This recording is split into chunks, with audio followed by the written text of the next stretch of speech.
Pues yo no sé cuál es, mándalo, Juan. No, no sé tampoco.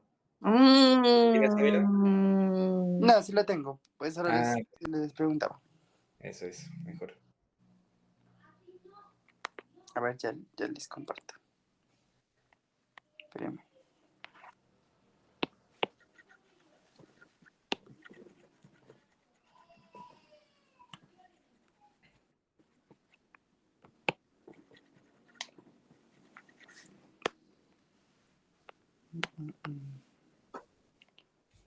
Listo, a ver, compartir.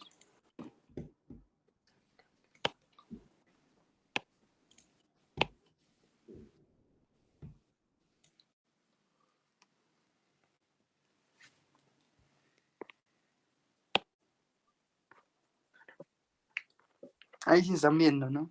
Las. Sí. Bueno, en el primer parcial pregunta más que todo sobre ¿qué? Las clases que son desde, a ver, espérense, les muestro. Se enfoca más desde aquí, desde los bloqueantes que son beta adrenérgicos, ya sean los estimulantes alfa y beta, Ujú. hasta los medicamentos psiquiátricos. Digamos de que de esta primera unidad no se enfoca mucho, pero también saca algunas preguntas. Pero todos estos temas, digamos que en general, se pueden resumir solo teniendo en cuenta pues los receptores, que son estos, a los que hacen acción los medicamentos, ¿no? Porque del resto, pues las RAMs, los usos, todo eso, él los pregunta de manera general. O sea, por ejemplo, en la pregunta abierta que vamos a ver ahorita, él pregunta, por ejemplo, solo deme 2 RAMs o 2 usos, pero no preguntan un uso así súper específico, no preguntan. Y en cuanto a las preguntas teóricas, pregunta mucho como, digamos, la acción de los medicamentos, más no algo así supremamente específico, no, sino solo la acción.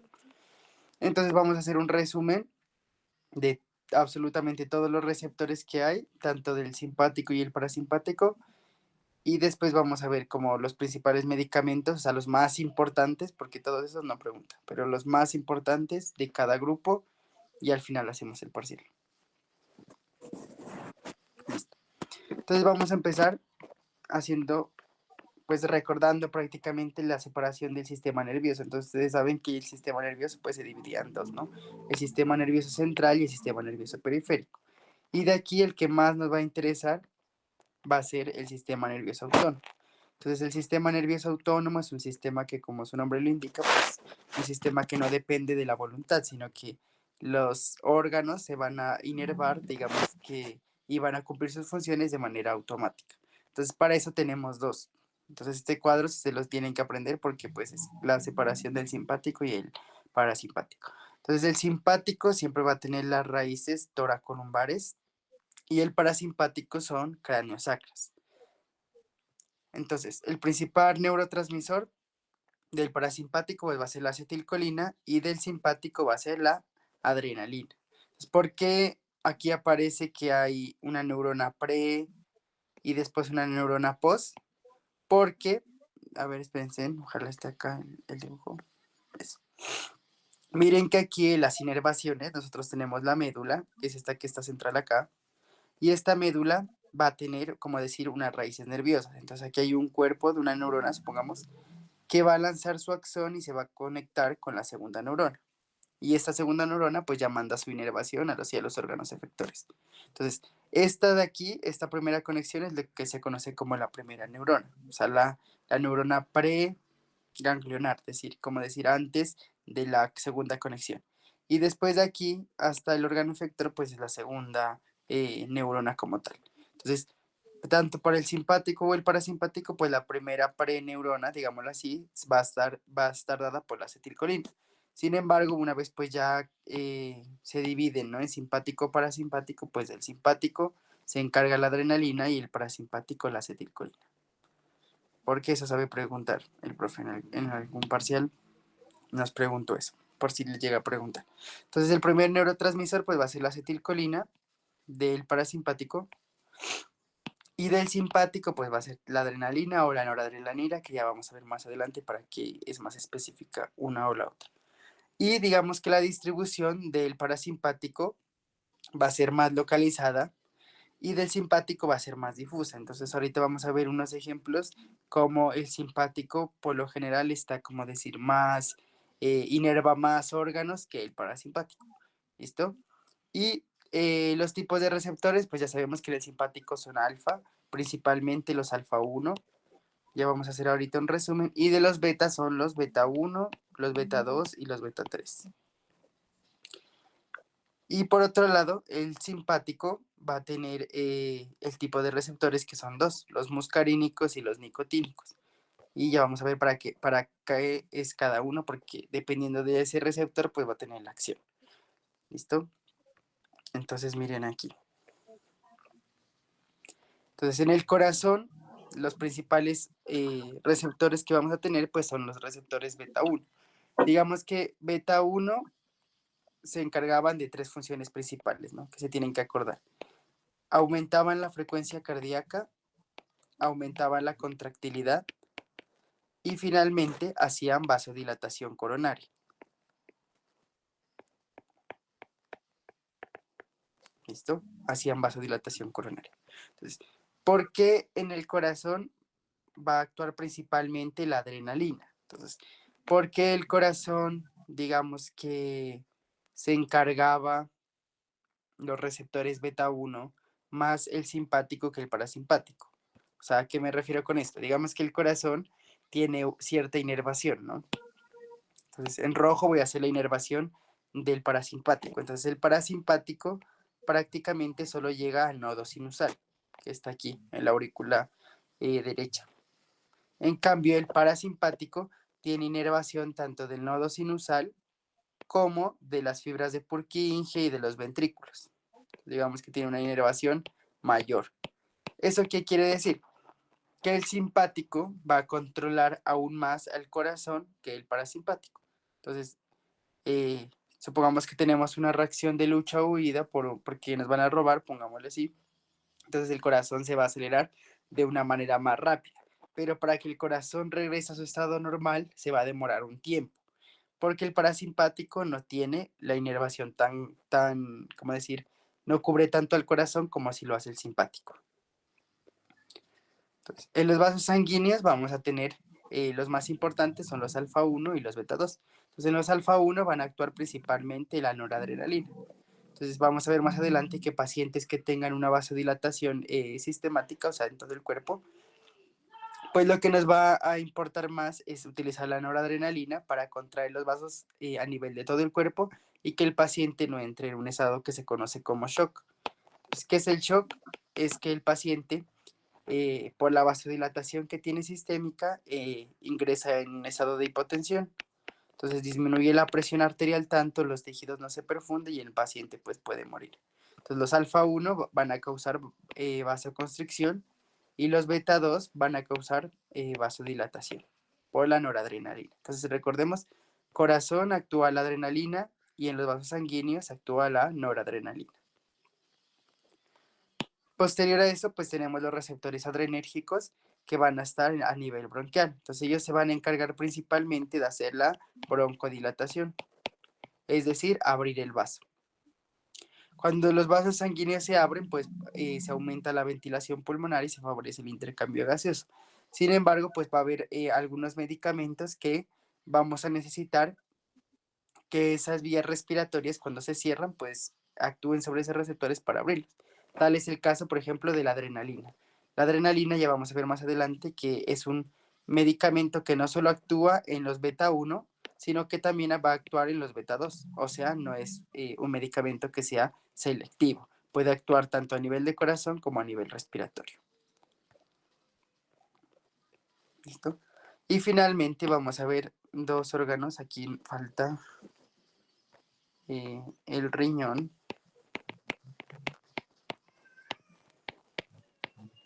¿Listo? Vamos a ver dos órganos que son el útero, que en el útero pues está los receptores alfa 1 y beta 2. Entonces, los beta 2 van a hacer relajación y los alfa 1 van a hacer contracción.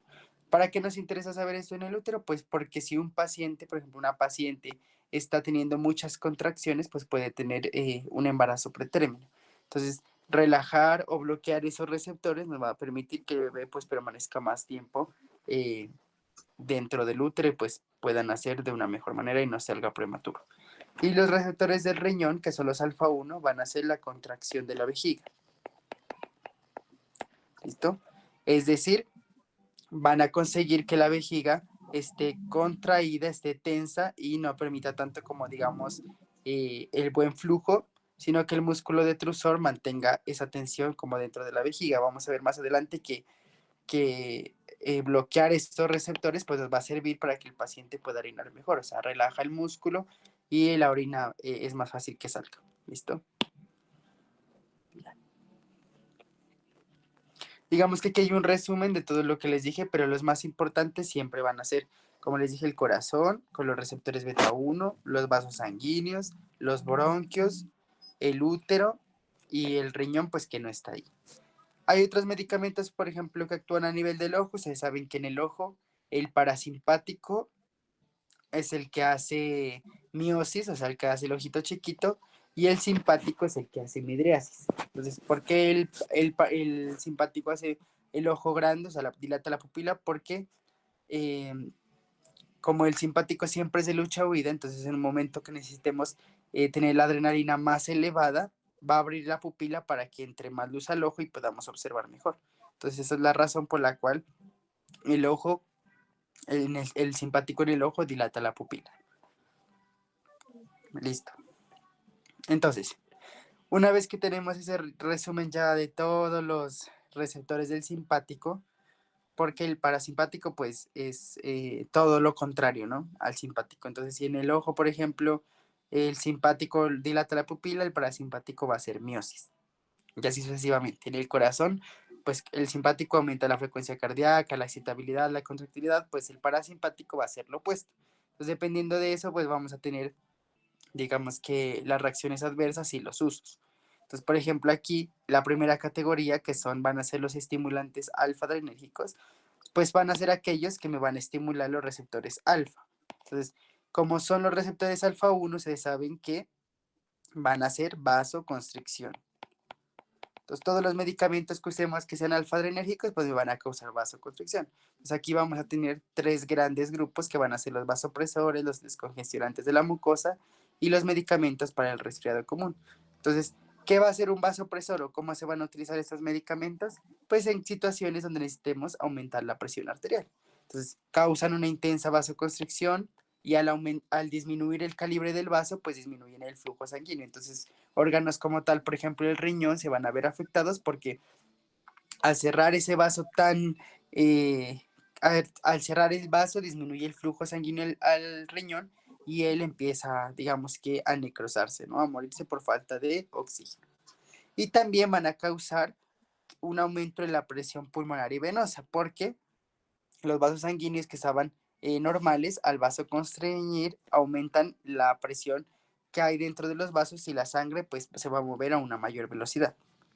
Entonces, todos los medicamentos en este grupo, para reunirlos en un solo, todos los medicamentos siempre los vamos a utilizar en casos de hipotensión.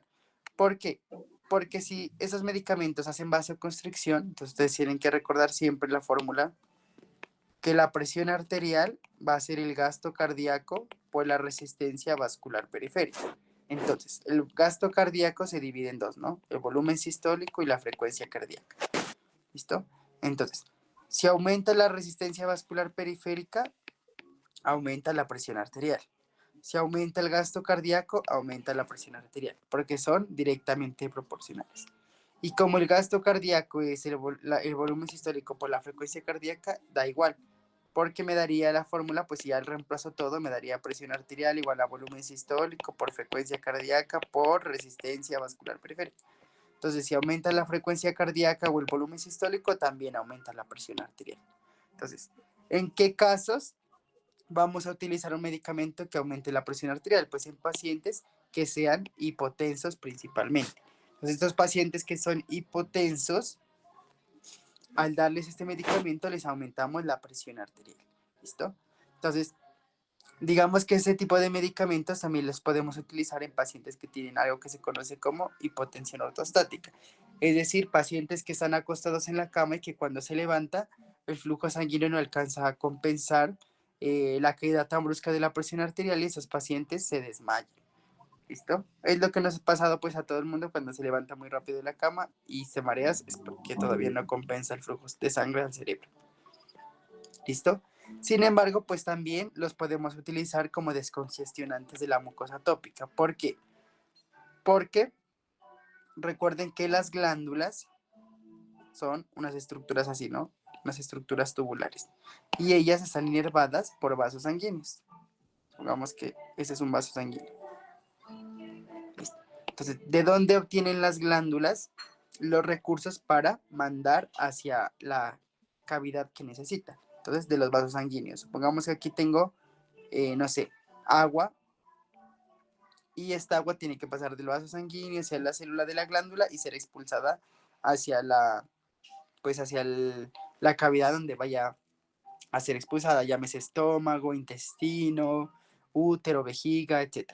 Entonces, al hacer una vasoconstricción, o sea, al cerrar este vasito, se va a limitar la cantidad de recursos que se va a mandar a la cavidad.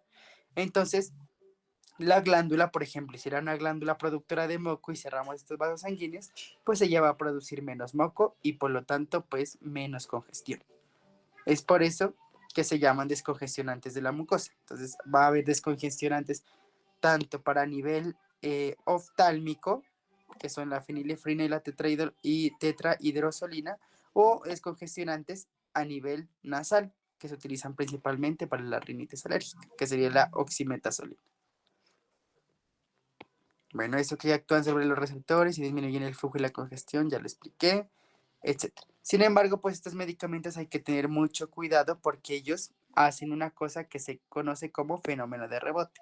Es decir, si por ejemplo yo tengo el ojo rojo porque tengo vasodilatación de mis vasos y utilizo estos medicamentos, la vasoconstricción al inicio los receptores responden muy bien, es decir, el ojo se me va a poner blanco. Sin embargo, con el uso crónico, esos medicamentos hacen lo que se conoce como efecto rebote. Los receptores de los ojos se desensibilizan a la acción de estos vasopresores y ya no van a funcionar correctamente, y al desensibilizarse pues el ojo se va a poner más rojo. Es decir, los vasos sanguíneos, como están constantemente disminuyendo el flujo de sangre hacia el ojo, posterior a eso van a tener que dilatarse aún más para tratar de captar más oxígeno. Entonces, luego del uso crónico, pues estos medicamentos ya, digamos que dejan de funcionar. Y lo mismo con los congestionantes de la mucosa nasal.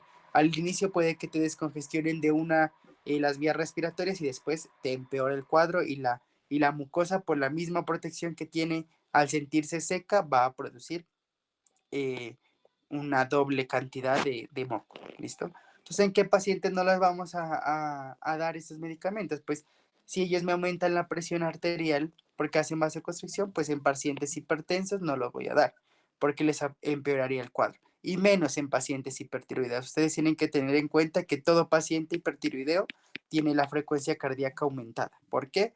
Porque los pacientes hipertiroideos producen mucho lo que se conoce como la T3 y la T4.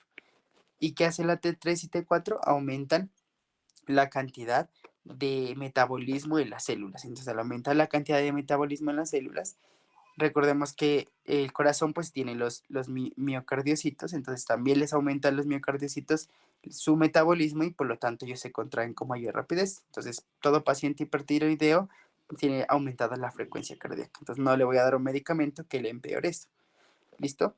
Peor en pacientes cardiópatas, porque ya lo vamos a ver más adelante en otro grupo que es bien importante. Todo paciente que tenga hipertensión o problemas cardiópatas, si le aumento la presión arterial va a tener riesgo de realizar accidente cerebrovascular. Es decir, si la presión es tan alta en un vasito del cerebro, ese vasito en algún momento se va a llegar a romper y le va a dar un accidente cerebrovascular de tipo hemorrágico. ¿Listo? O también le puede dar que por la presión tan alta en los vasos, el flujo de sangre se altere y cree un coágulo. Y ese coágulo viaja al cerebro, obstruye una arteria del cerebro y le da un accidente cerebrovascular, pero de carácter isquémico. ¿Listo? Ya. ¿Por qué tampoco se da en glaucoma de ángulo estrecho? Porque el glaucoma es cuando un conducto que drena el líquido del ojito se tapa y aumenta la presión dentro del ojo. Entonces, estos medicamentos se ha visto que empeoran ese cuadro, o sea, aumentan más la presión intraocular. ¿Listo? Entonces, miren los usos: descongestionantes a nivel nasal, descongestionantes de los senos paranasales, pues el resfriado común donde hay descongestión, y la otitis media aguda. ¿Listo? Y finalmente, los medicamentos para el resfriado común. Estos medicamentos, pues ya no pregunta el profesor, porque son medicamentos que se descontinuaron por la RAM. ¿Y qué tipo de RAM daban estos medicamentos? Las arritmias. ¿Listo? Entonces, había medicamentos que, por ejemplo, hacían vasoconstricción, alteraban el flujo de la sangre y hacían que el corazón lata diferente. Entonces, los pacientes, por ejemplo, se morían por el uso de estos medicamentos, igual que los antihistamínicos. Además que otros pacientes pues las utilizaban como medicamentos de abuso o drogas. ¿Listo? Ya. Ahora sí, estos pues van a ser los alfa adrenérgicos. ¿Listo? Ahora vamos a ver los que bloquean esos mismos receptores. Entonces, si yo bloqueo un alfa adrenérgico, ¿qué voy a tener? Vasodilatación. ¿Listo? O en su caso, por ejemplo, en la vejiga. Entonces voy a tener relajación del músculo liso de la vejiga. ¿Listo? Vamos a ver para qué nos sirve. Entonces miren que los bloqueantes alfa 1 principalmente todos van a terminar en cina: prazosina, terazosina, alfosocina, doxazosina y tamsulosina. ¿Cómo van a funcionar? Por ejemplo, aquí el ejemplo de la prazosina, pues bloquean los receptores alfa 1 y al bloquear los receptores alfa 1 va a hacer vasodilatación. Pero también, como hay receptores alfa 1 en la vejiga, pues van a conseguir lo que se conoce como una disminución en el tono del músculo liso de la próstata y la vejiga. Es decir, que los pacientes se les favorezca pues la micción, dado el caso si la vejiga esté obstruida por algo. ¿Listo? Entonces, ¿qué es lo más importante que tienen que tener en cuenta aquí? ¿Dónde está? Aquí. Los usos que vamos a tener en ese tipo de pacientes. Entonces, ¿qué es la enfermedad de Raynaud? Son pacientes que, como miran aquí las manos, hacen una vasoconstricción a nivel distal. Entonces, limitan el flujo de sangre a los dedos se ponen cianóticos, se ponen morados, y esos pacientes se les da este tipo de medicamentos para que hagan vasodilatación. Entonces, al hacer vasodilatación, les llega más sangre y más flujo en las extremidades, y estos pacientes pues vuelven a la tonalidad. ¿Listo? Y esta, que es la más importante, que es la hiperplasia prostática benigna. Entonces, miren cómo la próstata en un paciente que es normal, pues es de un tamaño que no comprime la uretra.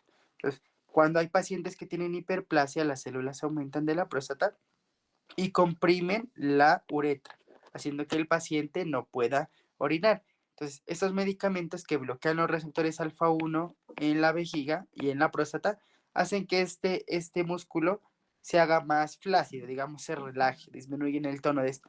Y al disminuirse el tono, pues abren la vía de la uretra y el paciente puede orinar. Pues dado casos que tengan pacientes hipertensión arterial, también les podemos dar, porque al hacer vasodilatación disminuye la presión arterial.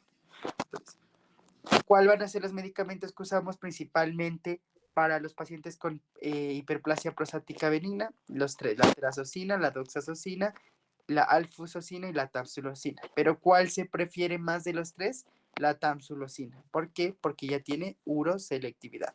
Es decir, si yo a un paciente, por ejemplo, le doy terazosina, él es un bloqueante alfa 1, pero puede hacer bloquear los alfa 1 de los vasos sanguíneos y los alfa 1 de la vejiga. Entonces, miren que puede actuar tanto en los vasos sanguíneos como en la vejiga. ¿Qué quiere decir? Que al paciente le va a dar hipotensión por la vasodilatación que causa. O sea, sí le va a relajar la vejiga, pero también le va a dar hipotensión. En cambio, si yo le doy, por ejemplo, tamsulosina solo al paciente, este tiene uroselectividad, o sea que solo va a ir a actuar en los receptores alfa 1 de la vejiga. Es decir, el más usado para casos de hiperplasia prostática benigna. ¿Listo? ¿Hay alguna duda o pasamos a los betadrenérgicos?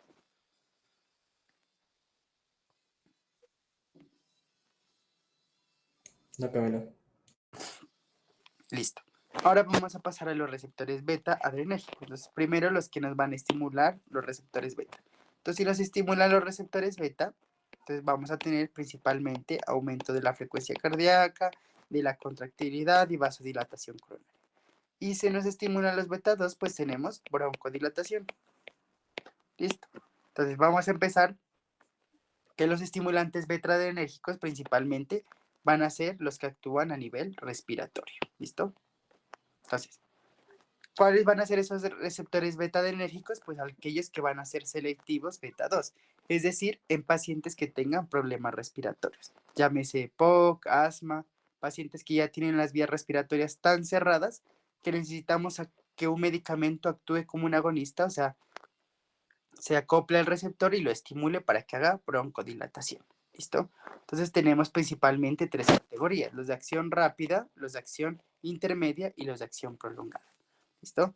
Entonces, todos, prácticamente la mayoría terminan ol, ya sea salbutamol, pirbuterol, salmeterol, formoterol, indacaterol, milanterol. ¿Listo? Todos terminan en ol a excepción de la terbutalina. Pero la mayoría, pues prácticamente todos terminan en ol. Entonces, ¿cuál va a ser la indicación principalmente? Pues la broncodilatación. Y en el útero, ustedes recordaban que el útero también tenía receptores beta y hacían relajación. ¿Listo? Entonces también los podemos utilizar en el útero, aunque no son para nada utilizados. Solo se los utilizan en caso de pacientes con EPOC o pacientes con asma. Entonces miren aquí las indicaciones pues, que van a tener y las RAM. Entonces, ¿por qué las RAMs van a estar acopladas a RAMs cardiovasculares? Porque si yo tengo un medicamento que me actúe en los receptores beta 2, parte del medicamento puede actuar en los receptores beta 1. Y recordemos que los receptores beta 1 aumentaban la frecuencia cardíaca. Entonces pueden dar efectos adversos como taquicardia, anginas o cambios en la presión arterial. Porque si aumenta la presión arterial, aumentaba porque se aumenta la frecuencia cardíaca, aumentaba la presión arterial. Entonces, los RAMs siempre van a ser la consecuencia, como decir, del exceso de utilizar el medicamento. ¿Listo? Entonces, ¿en qué pacientes lo usamos? En pacientes con asma, EPOC, pacientes que tengan la vía respiratoria cerrada o amenaza de parto prematuro. ¿Listo? Pues ya dijimos que los receptores beta 2 hacían relajación como tal del músculo liso. Entonces, si hacemos relajación y la paciente tenía muchas contracciones muy fuertes, pues lo que estamos consiguiendo es que el bebé se relaje. ¿Listo? O sea, el músculo liso se relaje y el bebé pues no sea expulsado. ¿Listo? Igual, miren que las mismas contraindicaciones tenemos en ese tipo de pacientes. Pacientes hipertensos, pues porque si le damos un beta adrenérgico, le aumentamos la frecuencia cardíaca y la presión arterial. Pacientes hipertiroideos, ya dijimos por qué, porque siempre ellos tienen la frecuencia cardíaca aumentada. Y pacientes que tengan angina. ¿Listo? Entonces, digamos que las interacciones más importantes aquí van a ser con los anticolinérgicos. ¿Por qué? Tienen que recordar ustedes, y aquí, antes de que se lo olvide, que tenemos, ¿no? El simpático y el parasimpático. Listo. Entonces el simpático me aumenta frecuencia cardíaca, me aumenta contractilidad, me hace, por ejemplo, midriasis. Digamos que el simpático también contrae el músculo liso. Perdón, relaja el músculo liso. O bueno, este sería prácticamente que disminuye el peristaltismo. ¿Listo? Y el parasimpático, pues es todo lo contrario, ¿no? Disminuye la frecuencia cardíaca, disminuye contractilidad, hace miosis y aumenta el peristaltismo. ¿Listo? Pero esto hace, bueno, el simpático y el parasimpático. Pero si yo tengo un medicamento, por ejemplo aquí, lo que se llama anticolinérgico, o sea, que vaya en contra del parasimpático, porque el parasimpático se le conoce como colinérgico también, ¿no? Porque el principal neurotransmisor es la acetilcolina. Entonces, parasimpático o colinérgico. Si yo tengo un medicamento que sea anticolinérgico, o sea, que vaya en contra de lo que hace el parasimpático, entonces va a ser aumentar la frecuencia cardíaca, aumentar la contractibilidad, hacer midriasis y disminuir el peristaltismo. Entonces, miren ustedes que si yo tengo un medicamento anticolinérgico, va a hacer las mismas acciones que un medicamento que sea simpático. ¿Listo? Es por eso que yo puedo utilizar en algunos pacientes medicamentos anticolinérgicos o medicamentos que sean simpáticos, porque los dos van a actuar de la misma forma. ¿Listo? ¿Qué es lo que va a cambiar uno a otro? Los nombres de los medicamentos, pero en general tienen que realizar las mismas acciones. ¿Listo? Entonces, para que no se vayan a confundir. Entonces, miren que aquí tengo que una de las interacciones es con los anticolinérgicos. Entonces, yo estoy teniendo un beta 2 agonista que me hace broncodilatación, ¿no? Que es el grupo que estamos viendo. Entonces, él me hace broncodilatación.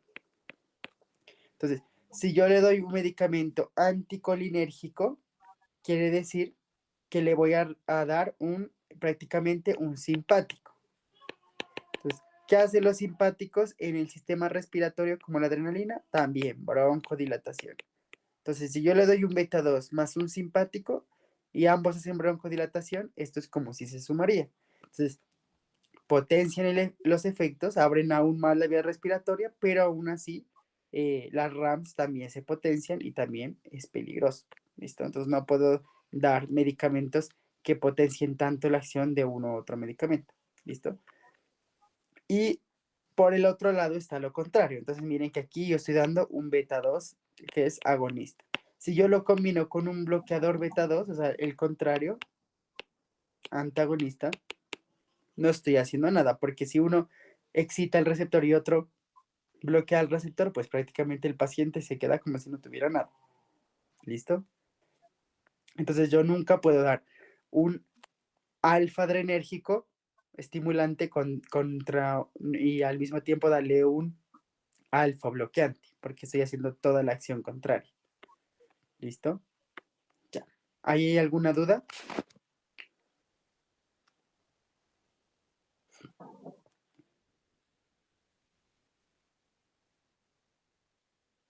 ¿Está todo claro hasta ahí?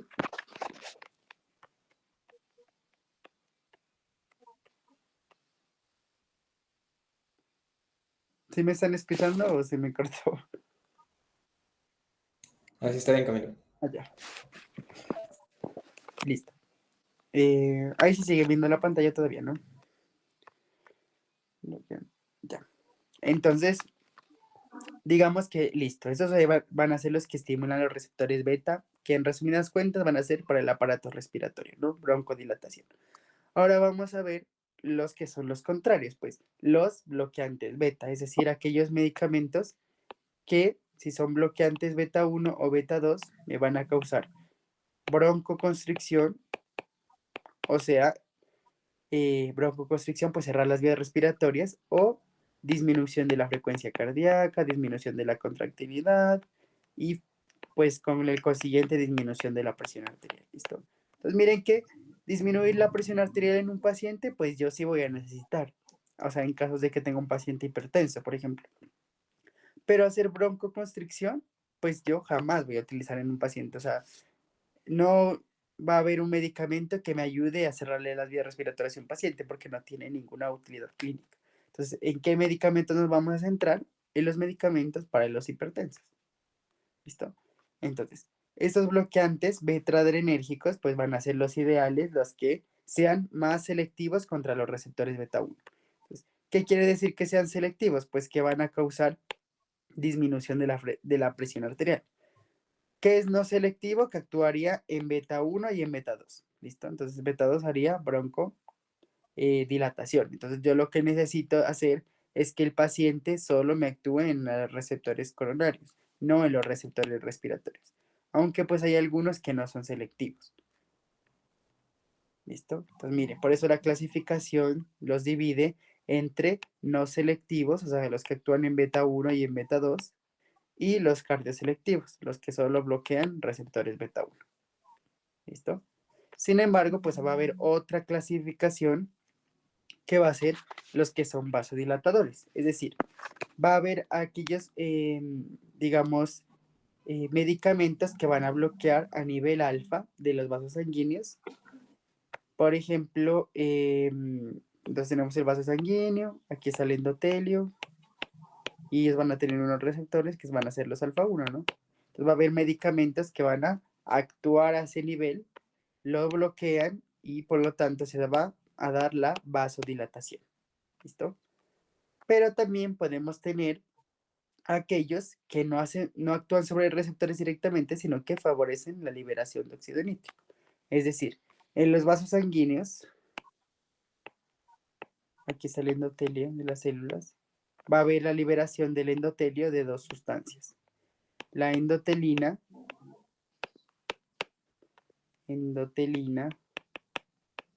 y el óxido nítrico, que también se conoce como NO, óxido nítrico. Entonces, siempre tienen que recordar que la endotelina es vasoconstrictor y el óxido nítrico es vasodilatador. ¿Listo? Entonces hay medicamentos que me van a favorecer la liberación de este óxido nítrico, o sea, hacen vasodilatación. ¿Listo?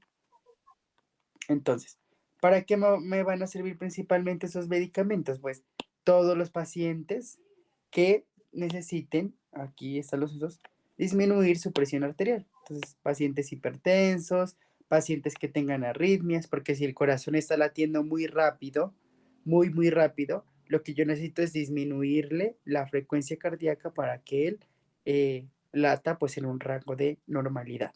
Entonces, ¿en qué no los vamos a dar estos medicamentos? Pues prácticamente en pacientes que ya tengan una tensión arterial bajita, que tengan hipotensión, que sean bradicárdicos, que tengan algún bloqueo. ¿Qué es un bloqueo? Entonces tienen que tener en cuenta que el corazón se divide en 4 cámaras, ¿no? 2 ventrículos y 2 aurículas. Entonces, la aurícula derecha tiene el nodo sinusal y esta despolariza los ventrículos, ¿no? Primero se contraen las aurículas y luego se contraen los ventrículos. ¿Qué pasa cuando la conducción desde las aurículas a los ventrículos se hace más lenta? Se produce lo que se conoce como bloqueo auriculoventricular. Entonces, si el corazón está latiendo muy lento, y le doy un medicamento que lo haga actuar más lento, pues le voy a empeorar como tal ese bloqueo. ¿Listo? Y las precauciones, pues si ya tengo un medicamento que va a bloquear los receptores beta, entonces, por ejemplo, tengo un paciente que tiene asma o EPOC y él tiene sus receptores beta 2, le doy un medicamento que bloquee esos receptores, pues le voy a empeorar el cuadro porque va a ser broncoconstricción. Le voy a cerrar nomás las vías y el paciente pues va a entrar en una insuficiencia respiratoria. ¿Listo?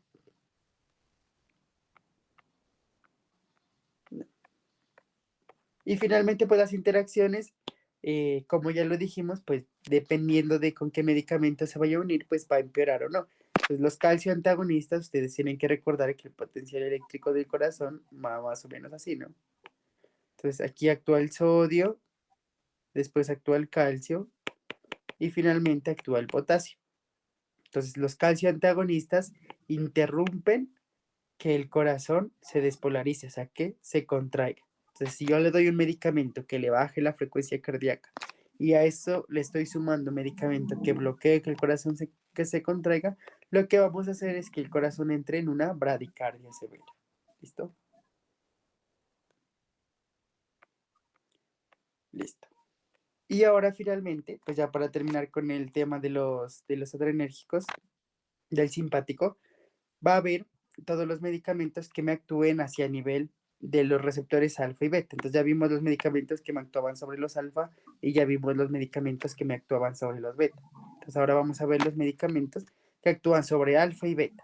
Entonces, ¿para qué nos serviría un medicamento que actúe sobre alfa y beta? Pues la mayoría actúan o sirven en las unidades de cuidado intensivo. Los pacientes que tienen una hipotensión, no sé qué sea, supongamos por trauma, por un shock anafiláctico, digamos, una puñalada, se desangró, ellos tienden a perder volumen y por lo tanto hacen hipotensión. Entonces, nos va a servir en todo caso en que necesitemos hacer broncoconstricción por los receptores alfa 1 y también aumentar frecuencia cardíaca y contractibilidad por los receptores beta 1. Entonces, esos pacientes que están hipotensos de entrada por su condición, entonces voy a actuar en estos dos receptores para aumentarles la presión arterial de manera urgente. ¿Listo? Entonces, el más importante, o bueno, uno de los más importantes va a ser la adrenalina. que tanto la adrenalina como la efedrina, que es la que vamos a ver más acá abajo, van a estimular receptores alfa 1, beta 1 y beta 2. Es decir, estimular prácticamente todos los receptores. Y van a causar ciertos, digamos, efectos en el cuerpo. Entonces, el principal efecto de la adrenalina es la vasodilatación en el músculo estriado. Entonces, ustedes podrán decir, pero ¿cómo va a ser vasodilatación en el músculo estriado si la adrenalina se une a los receptores alfa 1 y los alfa 1 hacen vasoconstricción?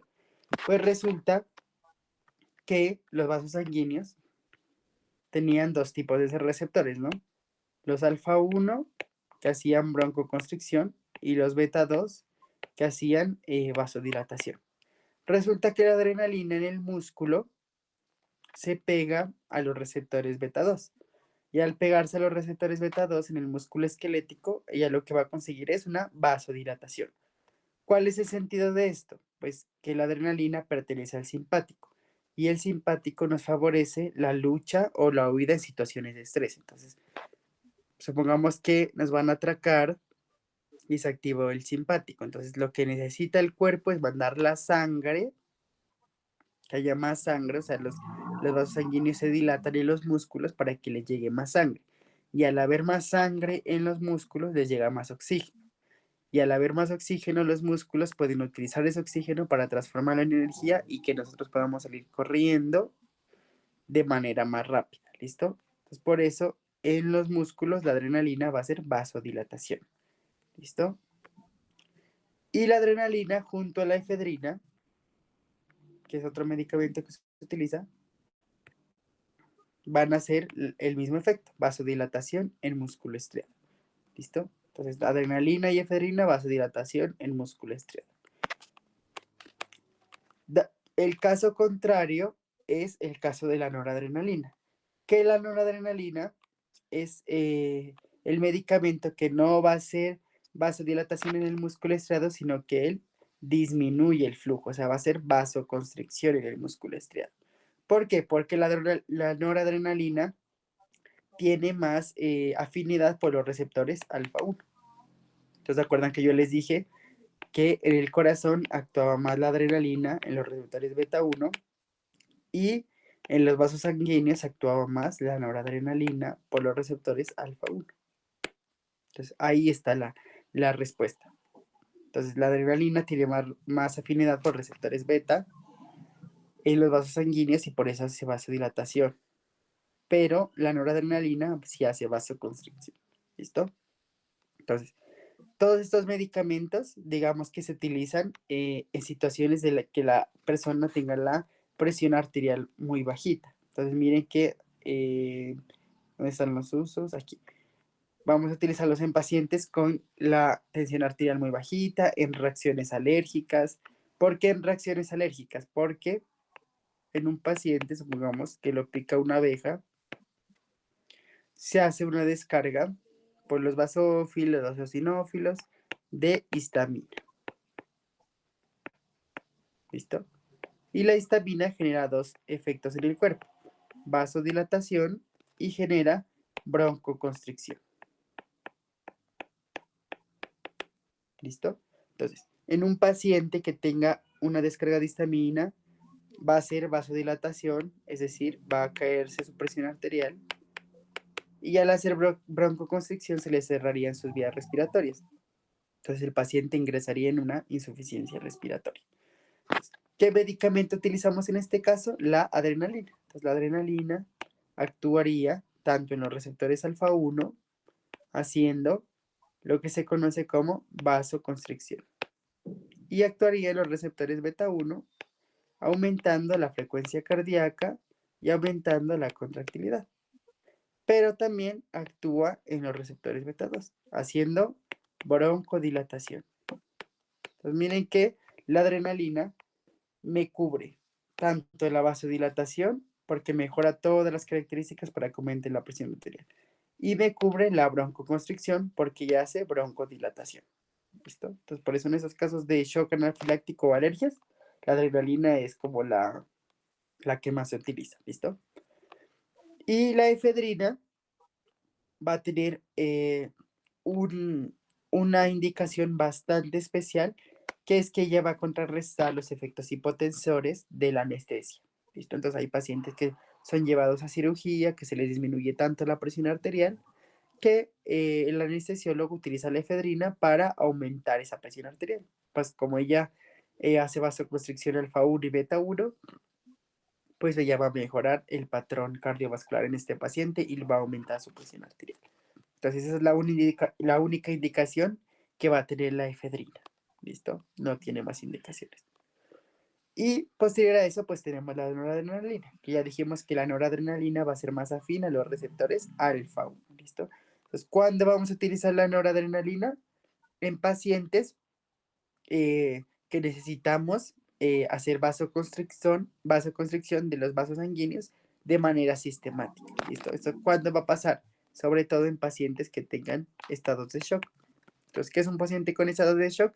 Que todos los vasos sanguíneos de su cuerpo están dilatados, tiene el calibre muy grande. Entonces, la noradrenalina, al ser más afín a los vasos sanguíneos, me los hace más chiquitos, me los contrae y aumenta la presión arterial.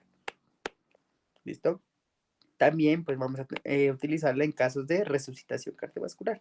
Entonces, ustedes tienen que acordarse que uno siempre, cuando tiene un paciente, cuando uno tiene un paciente que perdió volumen, supongamos que a este paciente le dieron una puñalada y él se desangró, uno siempre primero repone el líquido y luego da un vasoconstrictor para aumentar la presión arterial. Porque si hace las cosas al revés, primero le das un vasoconstrictor, como no tienes volumen, la sangre no va a circular y los tejidos lo único que van a hacer es ponerse más isquémicos. ¿Listo? Entonces uno primero repone volumen y luego hace vasoconstricción. ¿Listo? Entonces por eso miren que la noradrenalina, por ejemplo, está contraindicada en hipotensión por hipovolemia. ¿Listo? Entonces, porque no se puede dar el vasoconstrictor sin antes reponer el volumen. ¿Listo? Y después tenemos un medicamento que es bien característico, que es la Se va a dopamina. acabar la reunión. Ay, mándeme en otro. Sí. Ujú.